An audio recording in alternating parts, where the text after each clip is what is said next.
Even if you've heard of TFSA, I bet you don't know all the rules, especially the common mistakes that can cost you big money. Hello everyone, welcome back to Money Explained Simply. Today we're diving into something deep that literally every Canadian should know about: the tax-free savings accounts. Now, despite the name savings account, a TFSA is actually more like an investment account. Here's what makes it special. First, any money you contribute to your TFSA grows completely tax-free. Does that sound like music to the ear? That means interest, dividends, and capital gains. All of it accumulates without you paying a single cent in tax. Secondly, when you withdraw money from your TFSA, you pay zero taxes on withdrawals. No matter how much you take out, it's not considered taxable. And third, you can withdraw your money anytime for any reason with no penalty from the government. There is no withholding tax or like with an RRSP. Let me give you a real world example to make this crystal clear. Imagine you contribute $7,000 to your TFSA in 2026 and invest it in stocks. 10 years later, that $7,000 has grown to $14,000. If you withdraw that $14,000, you keep all of it. The original $7,000 plus the $7,000 in growth, you pay zero tax. Now, compare that to a regular investment account outside a registered plan. In that case, you hold capital gains taxes on half of your $7,000 profit. That could be hundreds or thousands of dollars gone to the CRA. Alright, now you know what a TFSA is. Let's talk money. Specifically, how much can you contribute into a TFSA? Here are the key numbers for 2026. The annual TFSA contribution limit for 2026 is $7,000. This is the same as 2024 and 2025, and it hasn't changed.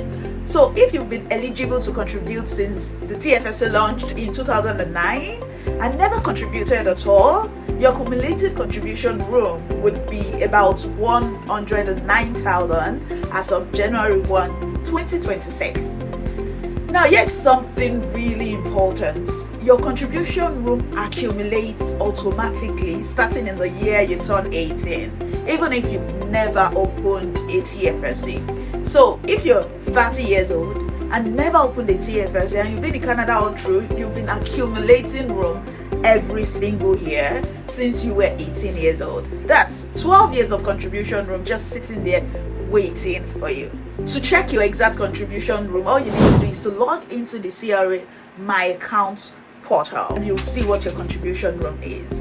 Something important to note is that your financial institutions don't track your total contribution room across all your accounts, so it's your responsibility to know how much you can contribute. This leads us to one of the biggest mistakes people make. Critical rule you need to remember: when you withdraw money from your TFSA, that amount is added back to your contribution room on January 1st of the following year, not immediately after you take out money from it. Let me show you what I mean with an example. Imagine this scenario: it's March 2026 and you have fully maximized your TFSA room. So you withdraw $5,000 from your account. You think, great, I have $5,000 extra room now. And after 2 months, you immediately contribute $5,000 back in. What just happened? You've over-contributed.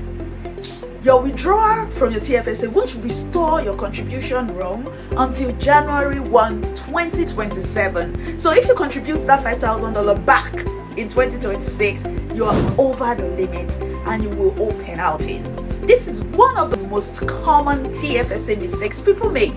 They withdraw money and immediately put it back without realizing the room doesn't reset until next year. So, when can you recontribute? You can recontribute immediately if you have available unused room from previous years. If you don't have unused room, you must wait until January 1st of the next year. This part is super important, so pay attention. If you over-contribute to your TFSA, the CRA charges you a penalty of 1% per month on the excess amount over-contributed. That's not 1% per year, it's like 1% per month, which equals 12% annually. So let me give you this example so you can imagine it. Imagine you accidentally over-contribute $2,000 in October 2026 and you don't fix it until December. Your penalty would be 2,000 times 1%, which is $20 in October, another $20 in November, and another 2,000 times 1%, $20. So your total penalty will be $60, which is not a lot, right? But here is another example. If you over-contributed with $10,000 in January, and that over-contribution runs for the whole of the year, then you will have a 1% penalty every month, which would be about 1,002 Canadian dollars in a year. Now, that's huge. And if that 10,000 over contribution continues for another 3 years, you're looking at 3,006 in penalties. Oh God, that's a lot. That's a lot you don't want to deal with. So what are the common causes of over contribution? They would include recontributing a withdrawal in the same year without checking your room. Another is not tracking contributions across multiple TFSA accounts. Assuming your bank will stop you from over contributing, no, they won't. Another is forgetting about unused room from previous years and double counting. So what if you accidentally over contribute? What do you need to do? One, you need to withdraw the excess amount immediately. And then file a form RC243 along with its Schedule A with the CRA to pay the penalty. Sometimes the CRA may waive the penalty, in some cases, especially if it's your first mistake and you acted quickly to rectify it, but you have to ask first. It's not guaranteed that you'll get that waiver. The best strategy is to always check your contribution room before every contribution. Don't guess. Just log into your CRA My account to verify your exact room. Okay, now let's talk about what you can actually hold inside your TFSA, and this is where it gets powerful. Despite the name savings account, you can hold qualified investments in your TFSA, including cash in a high interest savings TFSA. You can hold GICs, which are guaranteed investment certificates. You can hold bonds, government bonds, corporate bonds. You can hold stocks, individual stocks listed on designated exchanges like the TXX, NYT, or NASDAQ. And you can hold ETFs, exchange traded funds. You can hold mutual fund. You can hold certain shares of small businesses, corporations. Basically, you can hold almost the same investment in a TFSA as you can in an RRSP. Now, let's talk about something that confuses a lot of people. A TFSA is not just for savings. If all you're doing is keeping cash in a TFSA that earns 1% interest, you're leaving a ton of value on the table. The real power of a TFSA comes from holding investments that can grow, like stocks, ETFs, or mutual fund. And I'm talking about growth over 10, 20, or 30 years. That growth can be massive, and it's all tax-free. So something important to note is that the CRA only allows qualified investment in your TFSA. So generally, if a security trades on a designated stocks exchange, it's qualified. But holding non-qualified investment can trigger taxes and penalties. So why does the TFSA matter so much for Canadians? First, it's one of the most powerful wealth building tools available to everyday Canadians. When you hold investments in a TFSA, everything compounds tax-free over decades. That could mean hundreds of thousands of dollars more in your pocket, depending on how long you hold the investment for. Second, the TFSA gives you financial flexibility. You're not locked away. Unlike the retirement fund, you can use your TFSA for your down payment on a house, to start a business, to handle an emergency, to fund your retirement, whatever your life needs.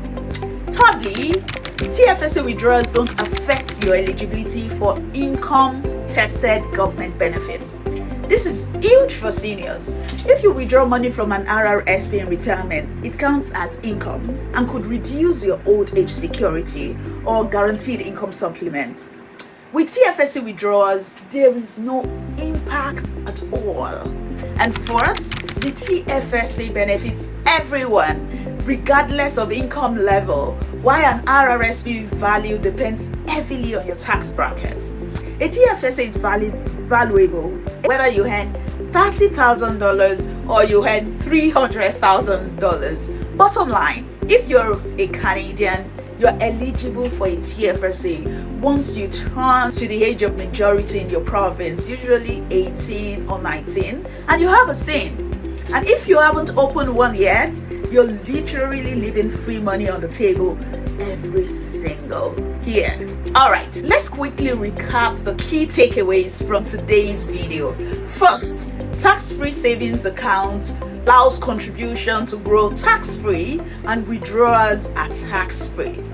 Second, 2026 contribution limit is $7,000, and if you never contributed since 2009 and you have been eligible since, then you would have $109,000 in cumulative contribution room.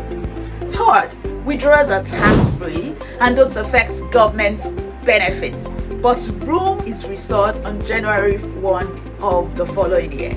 Another thing to note is that over contributions can cost you 1% per month in penalty. Don't guess your room, just check it. Fifth, you can hold stocks, ETF, mutual funds, GICs and bonds in your TFSA. It's not just for cash savings. TFSA is also great for flexibility, and RRSP is great for retirement tax deductions. Many people use both. So, if this video helped you to understand TFSA better, please smash the like button. It really helps the channel grow. And if you found this useful, share it with a friend, a family who might benefit from it. Drop a comment below and let me know. Do you already have a TFSA? Are you maxing it out this year or are you just getting started? I read every comment and I'd love to hear your thoughts. Feel free to also connect with me for a free consultation or to open a TFSA. My email is hello@kemiadelodu.com. Hit the subscribe button and ring the bell if you haven't already. We post new personal finance video every week to help you build wealth and take control of your financial future. So thanks so much for watching and I'll see you in the next video. Bye-bye.